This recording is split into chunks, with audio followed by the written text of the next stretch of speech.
आज अपन पढ़ेंगे coordination. Coordination क्या होता है कि जैसे कि अपन ने पढ़ा था, मैनेजमेंट क्या होता है कि किसी भी काम को अपन अफेक्टिवली करते हैं, एफिशिएंटली करते हैं, है ना।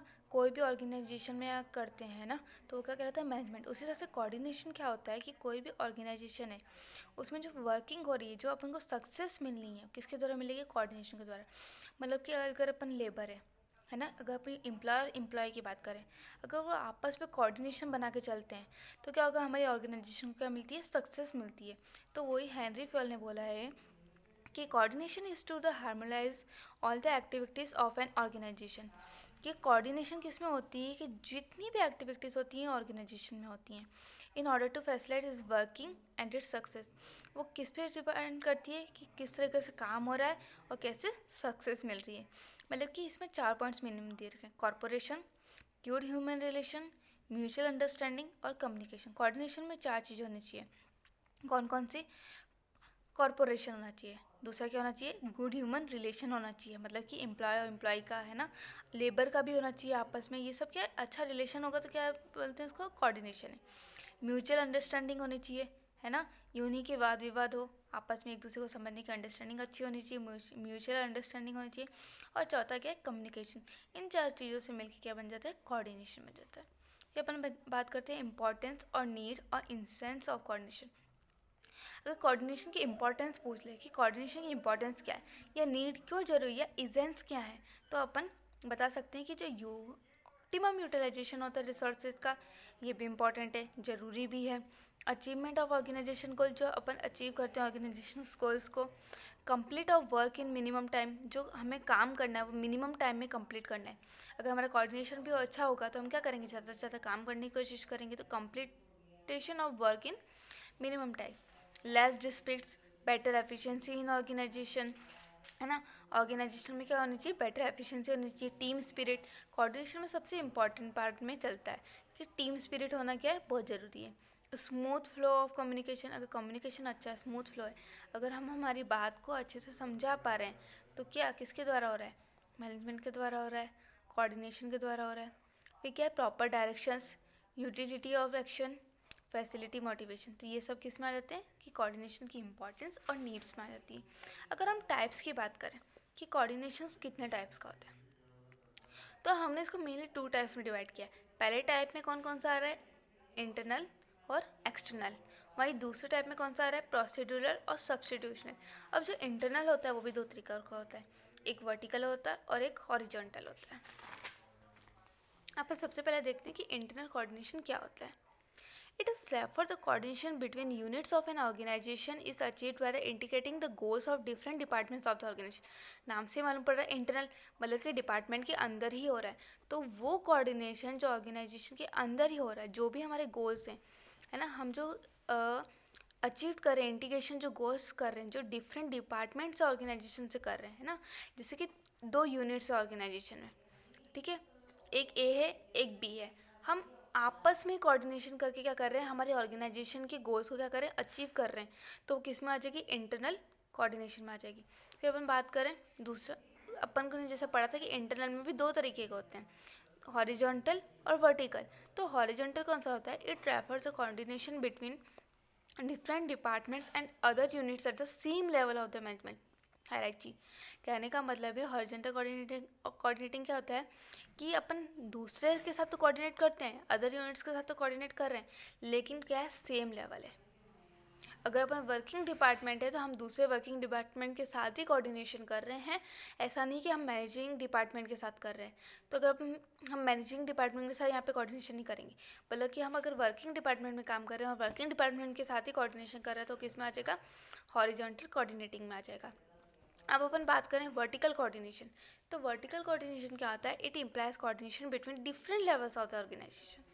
इसमें हम किस में बात करते हैं, डिफरेंट लेवल्स में। जैसे उसमें सेम लेवल में बात कर रहे थे ना हॉरिजॉन्टल में, इसमें हॉरिजॉन्टल में सेम लेवल में बात नहीं करते हैं अपन, वर्टिकल में डिफरेंट लेवल पे बात करते हैं, है ना। जैसे अपन अगर वर्किंग डिपार्टमेंट में काम करते हैं तो हो सकता है मैनेजिंग में भी अगर कोऑर्डिनेशन कर लें, हम फाइनेंशियल में भी कर लें, है ना। तो इस तरीके से क्या होता है, ये वर्टिकल कोऑर्डिनेशन है कि हम सेम लेवल पे नहीं कर रहे हैं, हम डिफरेंट लेवल्स पे कर रहे हैं। has to ensure all the level in the organization act in harmony and accordance with the goals and policies of the organization. मतलब हम हर डिपार्टमेंट के साथ कोऑर्डिनेशन कर सकते हैं, हमें हमारी पॉलिसीज़ के हिसाब से, हमारे गोल्स के हिसाब से किन किन चीज़ों की ज़रूरत है।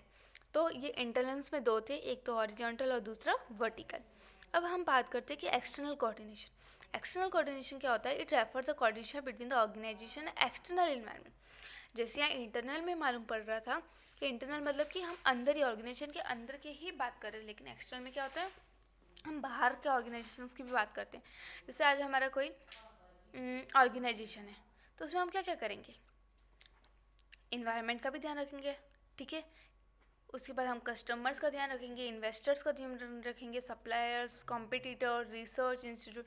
तो ये जो हम कोऑर्डिनेशन बाहर से करते हैं ना, आज हमने कोई ऑर्गेनाइजेशन खोली, आज हमने कोई प्रोडक्ट्स बनाया, लेकिन हमें पता ही नहीं कि कस्टमर की डिमांड ही क्या है, तो हम क्या उस प्रोडक्ट को सेल आउट कर पाएंगे? नहीं, हमें पहले सारा कुछ रिसर्च करना पड़ेगा, हमें इंस्टीट्यूशंस के बारे में जानना पड़ेगा, हम जो प्रोडक्ट बना रहे हैं वैसे कितने कॉम्पिटिटर्स हैं, हमें ये सब जानना पड़ेगा, है ना। तो ये एक्सटर्नल कोऑर्डिनेशन है, हम ये सब देख के चलते हैं। फिर हम इसमें भी हमारे पास दो तरीके थे, एक था प्रोसीड्यूरल और दूसरा कौन सा था? सब्सटेंटिव। तो प्रोसीड्यूरल में क्या? According to the Herbert A Simon, procedural coordination implies the specification of the organisation. इसमें क्या बताता है कि जो कोऑर्डिनेशन है वो किसके द्वारा इम्प्लाइज की जाएगी? एक स्पेसिफिकेशन ऑर्गेनाइजेशन के द्वारा implies, that is the generalized description of the behavior and relations of the member of the organization। इसमें क्या देखा जाता है? बिहेवियर और रिलेशन देखा जाता है मेंबर्स का जो हमारे ऑर्गेनाइजेशन में, तो वो कौन सा आएगा? प्रोसीड्यूरल। और सब्सटेंटिव में कौन सा आएगा? इसमें ऑर्गेनाइजेशंस की एक्टिविटी दे रखी देखी जाती है। इसमें तो क्या देखा जाता है? बिहेवियर और रिलेशन देखा जाता है। इसमें क्या देखा जाता है? ऑर्गेनाइजेशंस की एक्टिविटीज़ देखी जाती है। ओके, अब हम बात करेंगे कि प्रिंसिपल्स ऑफ कोऑर्डिनेशन, कोऑर्डिनेशंस के प्रिंसिपल कितने होते हैं। तो इसमें मेनली हमारे पास कोऑर्डिनेशन के प्रिंसिपल्स हैं 4। पहला प्रिंसिपल है प्रिंसिपल ऑफ डायरेक्ट कॉन्टैक्ट, दूसरा है प्रिंसिपल ऑफ अर्ली स्टेज, तीसरा है प्रिंसिपल ऑफ रेसिप्रोकल रिलेशन और चौथा है प्रिंसिपल ऑफ कंटिन्यूअस प्रोसेस। तो हम सबसे पहले देखते हैं कि प्रिंसिपल ऑफ डायरेक्ट कॉन्टैक्ट होता क्या। According to his principle, coordination is best achieved through the direct personal contact with people concerned. Direct face-to-face communication is the most effective way to convey ideas and information and remove misunderstanding and conflict। तो principle of direct control में क्या बोलता है? ये सबसे best coordination ये इसलिए बोल रहे हैं क्योंकि इस कोऑर्डिनेशन में क्या होता है कि हम फेस टू फेस क्या करते हैं, हमारे आइडियाज़ को, हमारी इन्फॉर्मेशन को हम क्या करते हैं हम हमारे आइडियाज़ को और इन्फॉर्मेशंस को बांटते हैं, हम हमारे आइडियाज़ और इन्फॉर्मेशन को सामने वाले को समझाते हैं, ठीक है। अगर किसी पर्सन को, ए और बी दो पर्सन है, ठीक है, ए आमने सामने अगर बी को अपनी बात समझा रहा है, अगर बी को कोई भी डाउट है या कोई भी मिसअंडरस्टैंडिंग से या कोई भी कॉन्फ्लिक्ट से, तो वो क्या कर पाएगा? क्लियर कर पाएगा, है ना। तो इसलिए जो ये डायरेक्ट कॉन्टैक्ट है इसको क्या बोला गया है? बेस्ट अच्छी, सबसे बेस्ट कॉन्टैक्ट बोला गया है, मोस्ट अफेक्टिव वे बोला गया कि हम सामने वाले को फेस टू फेस कोई भी बात समझाएं, और ये हमारी ऑर्गेनाइजेशन के लिए भी अच्छा माना गया है। फिर आता है principle of early stage. According to principle, coordination can be achieve more easily in the early stage of planning and policy making. Plan should be based on the mutual consideration and participation. अब ये principal बोल रहा है कि early stage का ध्यान रखना चाहिए। अर्ली स्टेज का ध्यान रखने का मतलब है कि हमें सबसे पहले प्लानिंग करनी ज़रूरी है, हमें हमारी ऑर्गेनाइजेशन की क्या क्या पॉलिसीज़ की ज़रूरत है, हमें ये सब जानना भी क्या ज़रूरी है। तो इसलिए बोला है कि प्रिंसिपल ऑफ अर्ली स्टेज भी इम्पॉर्टेंट है। जिस तरह से प्रिंसिपल ऑफ डायरेक्ट कॉन्टैक्ट जरूरी है, उसी तरह से प्रिंसिपल ऑफ अर्ली स्टेज भी जरूरी है। फिर हम बात करते हैं प्रिंसिपल ऑफ रेसिप्रोकल रिलेशन, कि रेसिप्रोकल रिलेशन क्या है। The principle states that all actors in a given situations are interdependent and interrelated. For instance, every person in a group influences all the others, is influenced by others.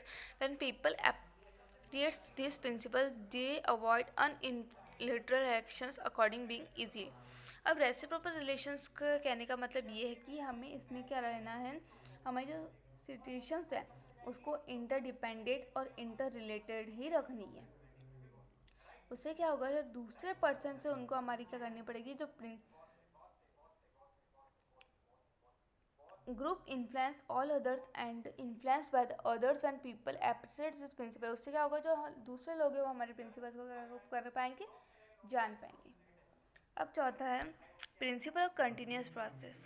Continuous process मतलब क्या होता है, never ending process, है ना। Continuous मतलब क्या होता है, प्रोसेस नेवर एंडिंग प्रोसेस, कहते हैं ना वंस फॉर। ऐसा नहीं कि एक एक्टिविटी हो गई तो खत्म, ये नेवर एंडिंग प्रोसेस चलता है। तो ये तो हमारे क्या से प्रिंसिपल से कोऑर्डिनेशन का जो किसने दिए थे, मैरी पैकर फॉलेट ने दिए थे, ठीक है। अब हम पढ़ते हैं methods and techniques. Coordination way chain of command of proper hierarchy. Coordination क्या है, एक चैन है command. Coordination way effective communication, एक अफेक्टिव कम्युनिकेशन है। अफेक्टिव लीडरशिप और सुपरविजन है। अपॉइंटिंग करना एक बेस्ट ऑफिसर्स को। Coordination way creating simple organisation structure, एक सिंपल ऑर्गेनाइजेशन स्ट्रक्चर को स्ट्रक्चर करना, वॉलेंट्री एंड सर्कुलर।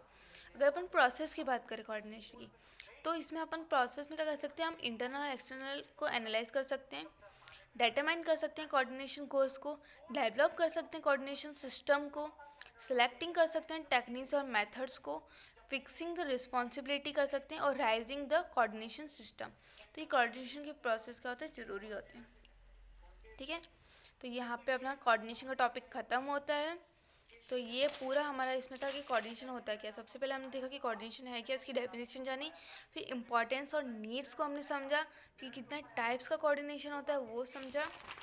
उसके बाद हमने देखा कि प्रिंसिपल्स क्या हैं कोऑर्डिनेशंस के, एंड लास्ट हमने पढ़ा है मेथड्स एंड प्रोसेस, ठीक है। आई होप आपको ये समझ में आया हो।